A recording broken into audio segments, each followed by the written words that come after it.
grandes ensinos da fé cristã, que contém as principais doutrinas, os principais pontos de fé que os cristãos acreditam. Ou seja, a carta de Efésios, Paulo, ele está doutrinando a igreja o que é ser um cristão. A fé, o evangelho que Deus revelou para Paulo, ele ensina aos cristãos de Efésios. E a carta, ela é dividida, irmãos, basicamente em duas partes, para ficar fácil de vocês memorizar. Então, para ficar fácil de memorizar, a carta é dividida em quantas partes? Duas. A parte teórica e a parte prática. Aí ficou fácil, né? Então, a parte teórica é do capítulo 1 ao capítulo 3. Do capítulo 4 ao capítulo 6 é prática. Então, primeiro a teoria, depois a prática. Paulo primeiro ensina o que é ser um cristão. Qual é a razão do cristianismo? O que Deus fez? O que foi feito nas regiões celestiais? Aí fala assim, mas então, agora que a gente já aprendeu tudo isso, vamos para casa, né? Não, agora é hora de pôr em prática. Então, a partir do capítulo 4, olha só, por que eu digo que o 4 é a virada de chave? Olha o capítulo 4, versículo 1. Como prisioneiro no Senhor, rogo-lhes que vivam de maneira digna da vocação que receberam. Está falando a parte prática. Então, olha, eu rogo que vocês vivam de maneira digna da vocação. Aí, como saber qual que é a maneira digna da vocação? Aí é do capítulo 1 ao capítulo 3, entenderam? Então, do capítulo 1 ao capítulo 3, ele ensina qual é a maneira digna da vocação, e do 4 ao 6, ele ensina como então deve viver quem foi vocacionado, quem foi escolhido por Deus. E no capítulo 1, que é o que a gente vai ler hoje, começa falando dessa escolha de Deus.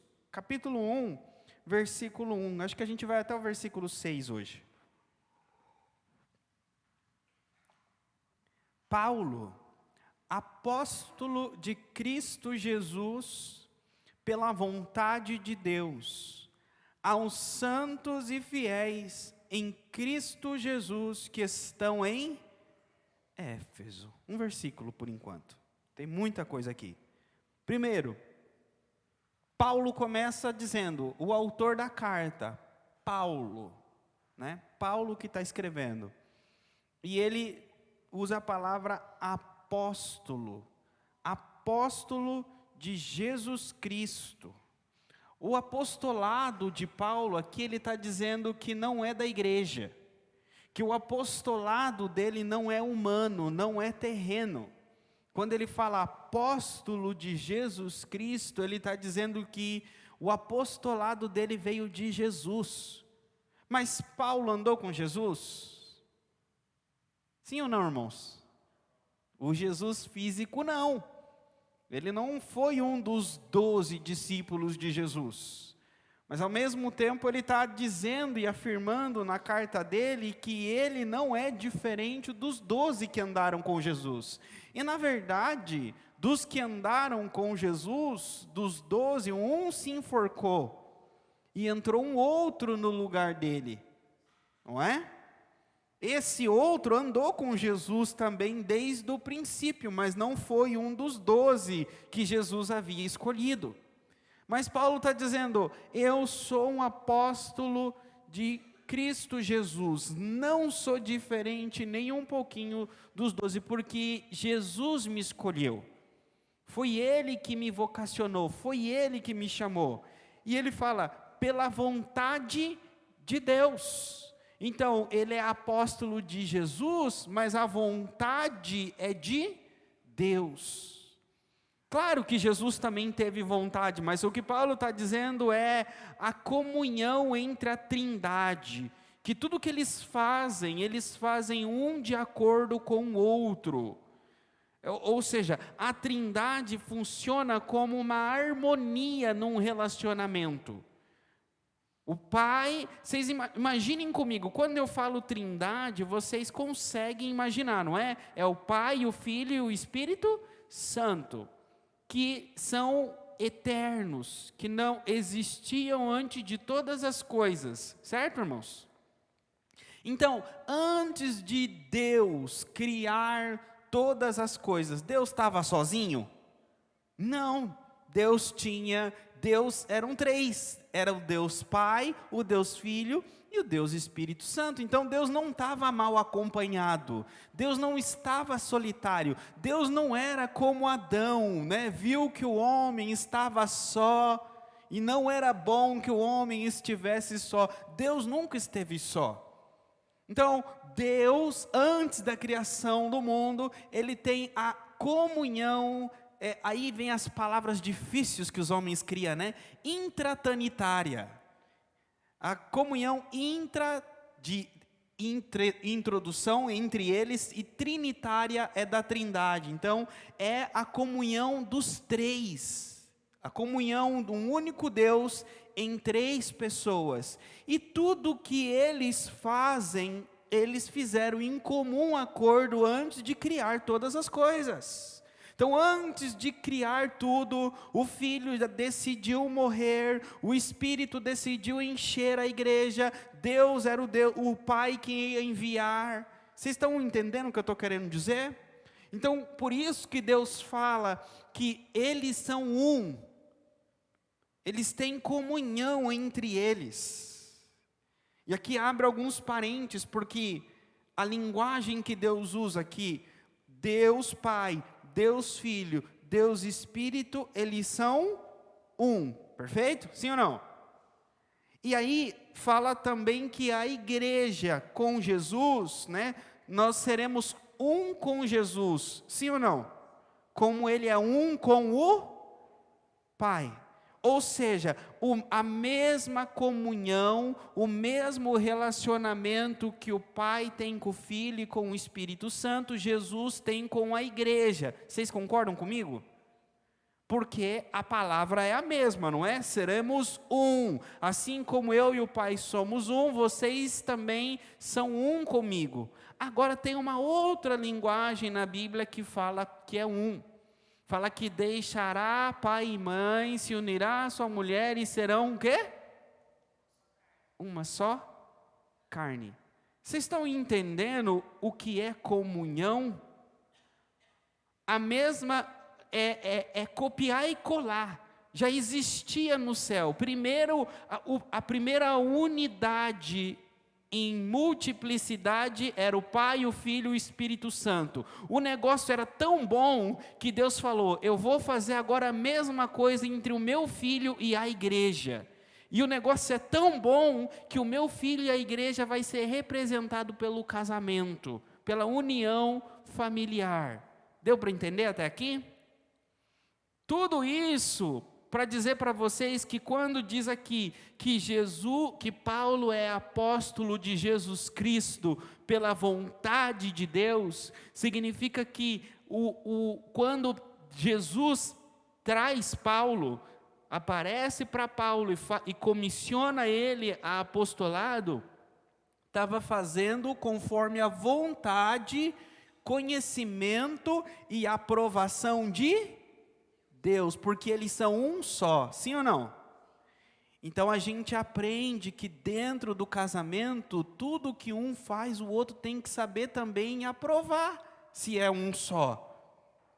Esse é o exemplo de ser um só. Não dá para fazer as coisas escondido do cônjuge, e o outro não saber ou não aprovar, porque a unidade que representa o matrimônio é o que diz esse texto aqui. Ele era apóstolo de Cristo, mas pela vontade de Deus. Tudo que é decidido relacionado ao casal tem que ser aprovado, conhecido pelo casal, porque são um só. Aí continua. Ele fala, pela vontade de Deus, aí as palavras, o que ele vai escrever. Para quem que ele vai escrever? Isso é muito importante. Aos santos e fiéis. Não diz o nome aqui, não diz assim, ao Emerson, santo e fiel, que mora em Éfeso. Ele usa descrições genéricas para a igreja. Significa então que qualquer um que se encaixe dentro dessas inscrições genéricas, a carta é para ele também. Então a carta foi escrita para a igreja de Éfeso, mas era para os santos e fiéis. Então, se há santos e fiéis nos nossos dias, a carta também serve para eles.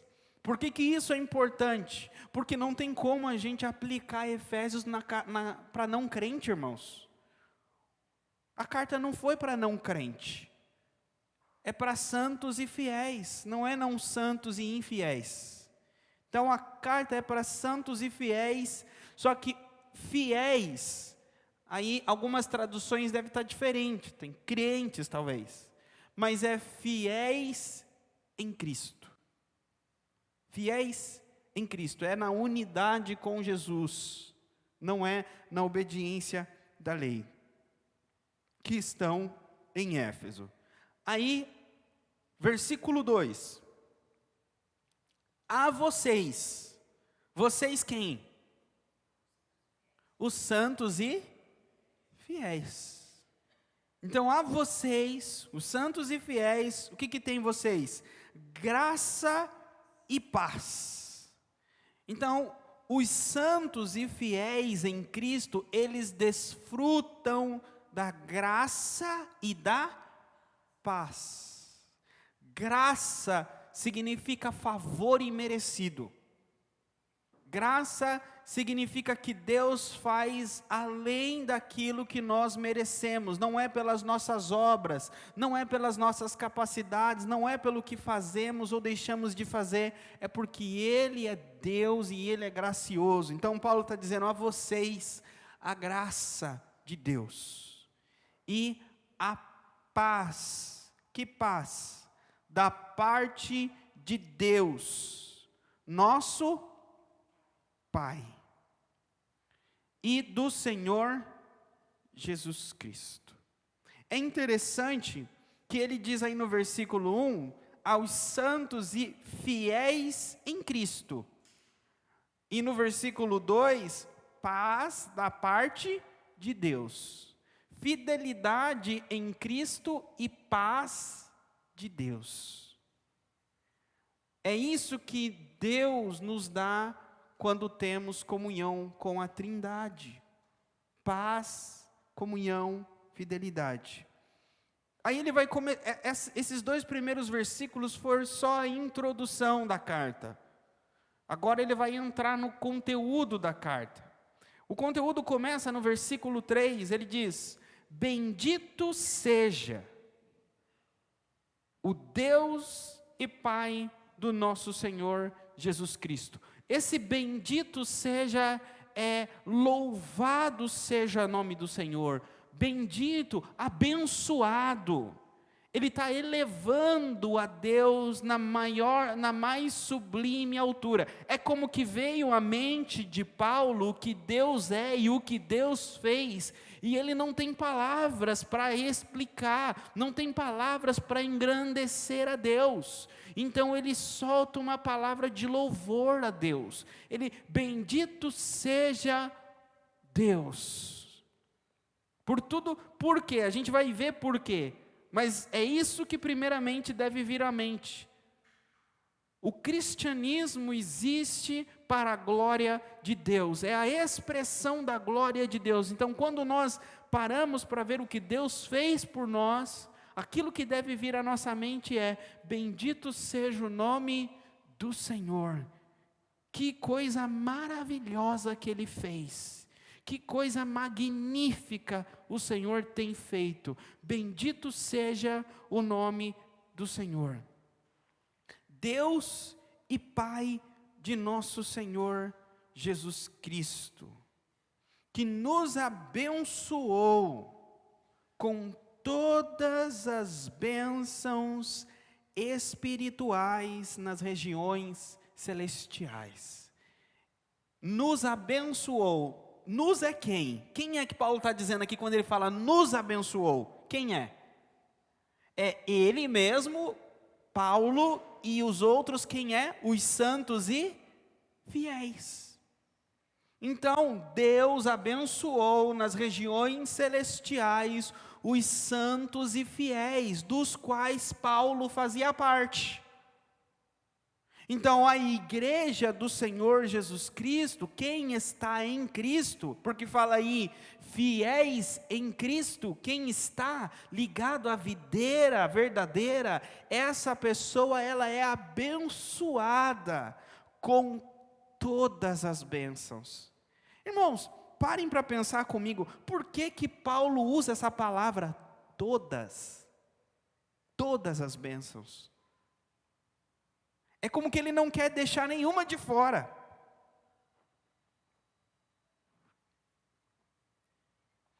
Aqui pensem comigo o seguinte, nós aprendemos que no céu vai haver galardão, sim ou não? E cada um vai ter um galardão diferente do outro, sim ou não? Agora, o que Paulo está dizendo aqui não é galardão, porque ele está dizendo que todos os santos e fiéis foram abençoados com as mesmas bênçãos. Porque quando ele diz, nós fomos abençoados com todas as bênçãos, significa que tanto eu quanto o irmão Abias fomos abençoados com as mesmas bênçãos. E quais são elas? Todas. Então, nesse sentido que ele está falando, todo cristão, do pastor ao missionário, ao músico, a qualquer um, todo aquele que está em Cristo tem acesso a essas bênçãos que Paulo está falando. Seja se você foi para o campo missionário ou não foi. Não é o que você faz que te garante essas bênçãos. O que garante essas bênçãos que Paulo está falando? A graça de Deus. Deus dá para quem Ele quer. E Deus falou o seguinte, eu vou dar para todo mundo que está no meu filho. Então todos aqueles que estão em Cristo foram abençoados com todas as bênçãos. Aí eu falo assim, mas pastor, por que a gente passa tanta luta? É na saúde, é luta no emprego, é luta na casa. Por que, pastor, se todos os santos e fiéis foram abençoados com todas essas bênçãos, porque essas bênçãos são bênçãos espirituais. E você e eu, nós estamos olhando as bênçãos físicas. A gente fala assim, fui abençoado com todas as bênçãos. Já começa a olhar na conta, já começa a olhar, não. Continua lendo o versículo abençoado. É bênção espiritual. Bênçãos espirituais. Então, todos fomos abençoados com essas bênçãos espirituais. O ponto é, qual é melhor? Se Deus falasse assim, meu filho, escolha bênçãos espirituais ou bênçãos físicas, só vou te dar uma na vida toda, qual você escolheria? As espirituais. As espirituais são eternas, as físicas são temporais. As físicas nós desfrutamos, as espirituais, dependendo do contexto, mas na maioria das vezes, as nossas gerações, futuras gerações desfrutam das nossas bênçãos espirituais. E Paulo está dizendo que fomos abençoados com todas as bênçãos espirituais. E a outra palavra que ele usa é nas regiões celestiais. Isso é importante. Porque região celestial não é na eternidade aonde Jesus está sentado. Por que eu estou dizendo isso? Vão com a Bíblia de vocês, ainda em Efésios, capítulo 6.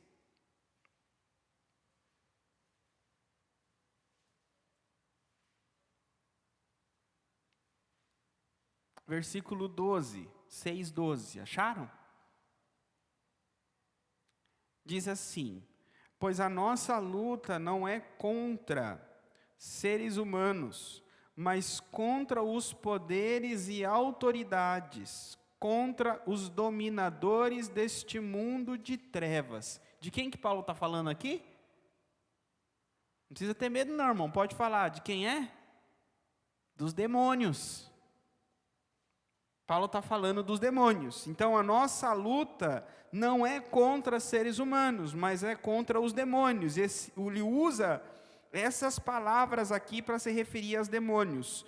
Poderes e autoridades, dominadores deste mundo de trevas, contra as forças espirituais do mal. Onde?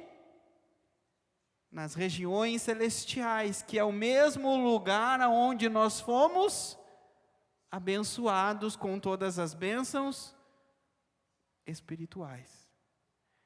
Nós fomos abençoados com todas as bênçãos espirituais aonde os demônios atuam.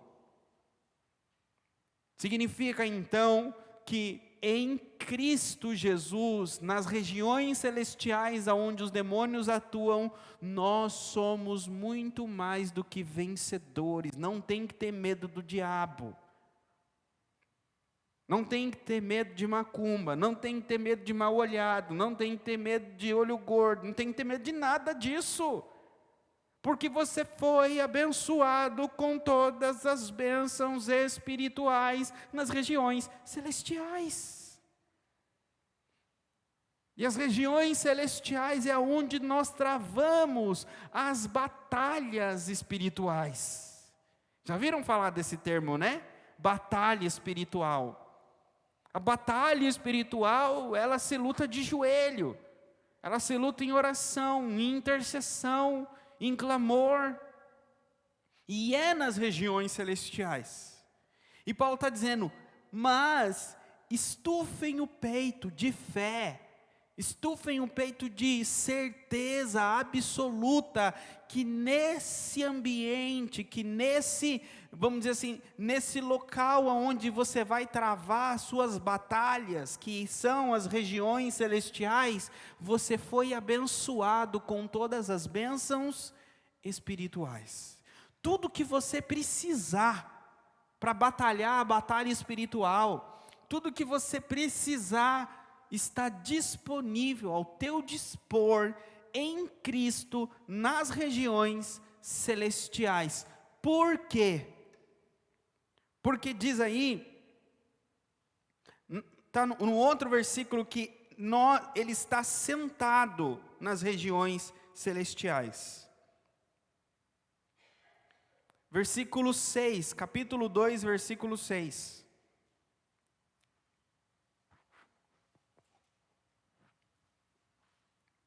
Deus nos ressuscitou com Cristo. Até aqui. Paulo está dizendo o quê? Olha, irmãos, prestem muita atenção. Hoje vocês estão aprendendo o que é ser um cristão. É uma mensagem hoje um pouco mais feijoada. Paulo está dizendo, Deus nos ressuscitou. É passado ou é futuro? Paulo está dizendo, Deus foi algo que aconteceu no passado, essa ressurreição, ou é algo que vai acontecer no futuro? Aqui Paulo está falando aqui, o que? Passado. Então não está falando de uma ressurreição quando Jesus vir na segunda vinda. Não está falando de uma ressurreição depois que a gente morrer, depois da gente morrer. Está falando que nós já fomos ressuscitados. Então eu pergunto para vocês, quem aqui já foi ressuscitado, levanta a mão. Pode levantar. Se você está em Cristo, você foi ressuscitado. Por quê? Porque um dia você estava morto, em trevas, em pecado, em transgressões. E Jesus falou: viva, e você ressuscitou espiritualmente. Entenderam? É isso que Paulo está dizendo aqui. Ele nos ressuscitou com Cristo. Então, quando Jesus ressuscitou, quando Jesus venceu a morte, Jesus abriu o túmulo de dentro para fora, Ele nos tirou do túmulo espiritual juntamente com Ele. Vivemos juntamente com Cristo. Então, aí ele fala, Ele, versículo 6 ainda, nos ressuscitou com Cristo e com Ele, com Cristo, nos fez assentar nas regiões celestiais. Aí, você está assentado nas regiões celestiais, sabia? Você está assentado nas regiões celestiais. Por exemplo, pastor, como assim? Eu tô cansado lá, é isso? Não. Assentado aqui é linguagem de reino, de autoridade, de domínio. Então, quando Cristo se assentou nas regiões celestiais, a Bíblia está dizendo que nós nos assentamos com Ele. Não que nós somos bons, não que Ele quis assim. Ele escolheu assim, Ele se uniu a nós, na verdade nos unimos ao corpo dEle, pela vontade de Deus, irmãos, tem como sentar a cabeça e o corpo não sentar? É possível? Tem como a cabeça sentar no carro e o corpo ficar sentado na igreja? Literalmente falando, não é nos pensamentos, não tem como, não é? Então o que está dizendo aqui é que o nosso cabeça se assentou nas regiões celestiais. Se nós somos o corpo dele, o que aconteceu com a gente? Nos assentamos com ele. É isso que o texto está dizendo. É por isso que nós somos abençoados com todas as bênçãos espirituais lá nas regiões celestiais. Porque nós estamos assentados com Cristo. E é algo que já aconteceu, não vai acontecer quando Jesus voltar, é agora, nesse exato momento, nós podemos desfrutar dessas bênçãos espirituais. Versículo 4, porque Deus nos escolheu nele, antes da criação do mundo. Deus nos escolheu. Quem é Deus? Deus é o Pai, Deus é o Filho, ou Deus é o Espírito, ou Deus é os três? É os três. Então Paulo está dizendo, se Deus nos escolheu, então foram os três que nos escolheu. Deus, Pai, Filho e Espírito Santo nos escolheu. É o que Paulo usa aí. Se ele está falando nos, quem é? Os santos e fiéis. Deus escolheu os santos e fiéis. Nele. Nele é quem? É em Jesus. Antes da fundação do mundo. Antes do primeiro anjo bater as asas nos céus. Quando não tinha nada, quando só tinha Deus, Deus pensou em você, Deus te escolheu, Deus ordenou a tua criação, ordenou a tua existência, de tal forma que era você que ia nascer. Poderia ter milhões e milhões de concorrentes para chegar no óvulo da sua mãe, mas era você que ia nascer. Porque Deus determinou a tua existência. Você não está aqui pelo acaso. Você não existe pelo acaso. Você não está nesse mundo cumprindo tabela. Você tem um propósito definido por Deus. Você tem todas as suas características. Cada digital sua, cada célula sua, seu cabelo, você gostando dele ou não, sua pele, sua altura, suas unhas, todos os detalhes de quem você é, foi Deus quem escolheu. E não foi igual às vezes a gente faz, que a gente troca o motor com o carro andando. Deus não fez isso com a gente. Deus falou assim, olha, Senhor, mais uma criança foi gerada no útero, peraí que eu vou lá ver como que vai ficar essa criança. Não. Deus não ajusta a nossa vida conforme o tempo. Deus não criou todas as coisas, cruzou os braços e foi para Bora Bora de férias. E quando toca o telefone de emergência, ele intervém fazendo alguma coisa. Não. Deus está ativo na criação dele, todos os momentos. E ele nos escolheu antes da fundação do mundo. Isso para nós é importante. Agora, para Deus é diferente. É importante, mas para Deus não é a mesma coisa. O que eu quero dizer? Que Deus não tem antes da fundação do mundo. Que Deus é eterno. Então, quando Deus nos escolheu na eternidade, Ele nos escolheu na eternidade. Quando foi? Na eternidade, não foi antes, não foi depois, não foi no futuro, a eternidade. Porque para Deus, um dia é como 1000 anos, e 1000 anos é como um dia. Então, para Deus nos escolher antes da fundação do mundo, Ele nos escolheu hoje. Na eternidade falando. Então, para Deus, Ele vê todas as coisas juntas, todas as coisas simultaneamente. E Ele te escolheu com um propósito. Versículo 4, ainda. Por que Ele nos escolheu antes da criação do mundo? Para sermos santos e irrepreensíveis na sua presença. Para ser santo, irmãos, porque Deus é santo, santo, santo é o Senhor. Quando Ele nos escolhe para sermos como Ele, para refletirmos o caráter dEle, refletirmos quem Ele é. Então, antes da fundação do mundo, Ele nos escolheu para que as suas criaturas reflitam o Criador. Foi o que Ele disse para o homem, não foi? Quando criou Adão, que Adão iria governar sobre os peixes, sobre as aves e sobre a criação. Sim ou não? Mas Deus é aquele que governa sobre todas as coisas.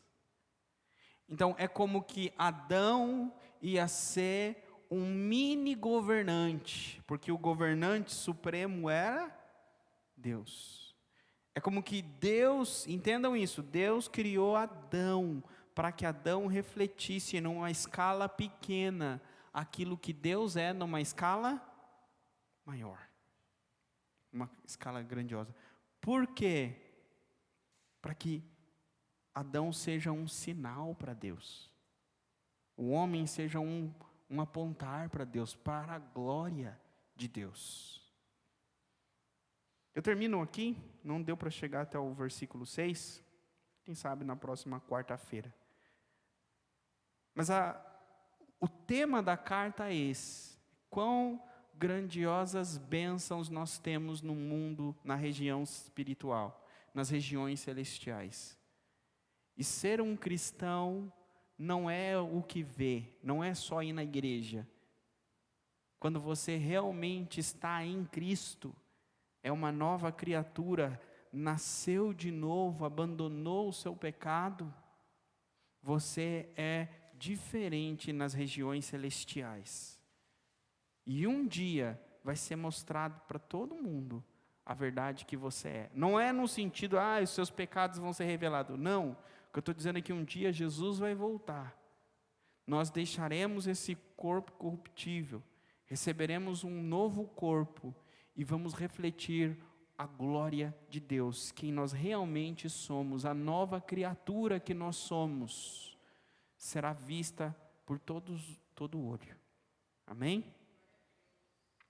Vamos orar? Senhor,